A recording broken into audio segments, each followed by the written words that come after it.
So to garnish our lumpia, we will need lettuce leaves,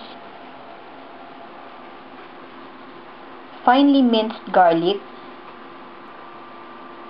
chopped peanuts, tsaka yung ating lumpia wrapper. Sa lumpia, ililay natin yung ating balutan flat sa isang plato. And then, ilalagay natin sa gitna yung ating lumpia.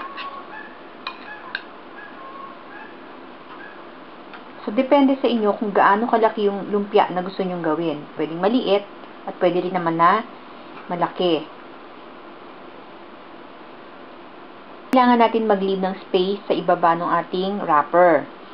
Then, kukuha tayo ng lettuce leaf at ililay natin siya doon sa ating lumpia ng nakataob. Kasi ang magiging front ng ating lumpia is yung kabilang side. Make sure lang na nakalabas yung ating lettuce sa taas ng ating lumpia. And then, ipo-fold natin yung ilalim. And then, we're just gonna roll this.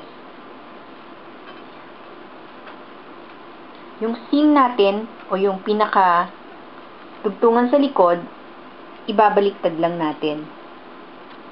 Para nakasecure yung ating lumpia at hindi matatanggal sa balutan.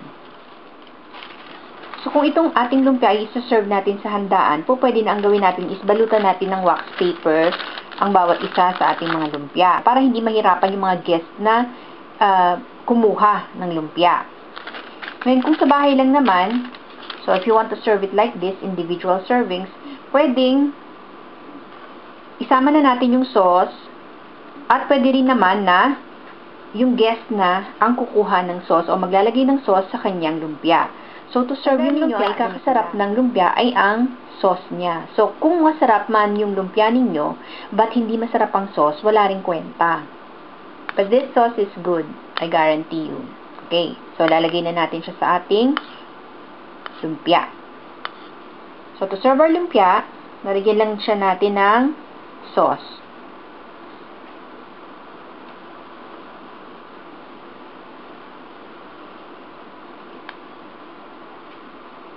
Kung lagyan ng peanuts,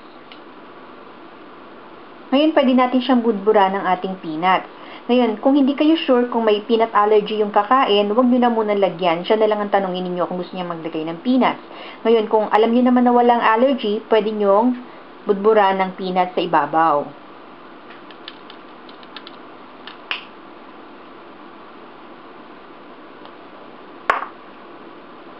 At kung gusto nyo rin, pwede rin yung lagyan ng finely minced garlic. Ako kasi pag kumakain ako ng lumpiang sariwa, gusto ko may garlic siya sa ibabaw na fresh.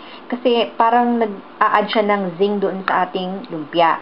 So kung ayaw nyo, pwedeng hindi nyo na ito lagay. Kung gusto nyo naman, lagyan nyo.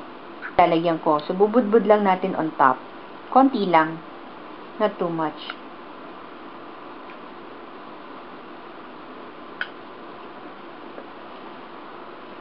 Yan. So, this is how we're going to serve our fresh lumpia.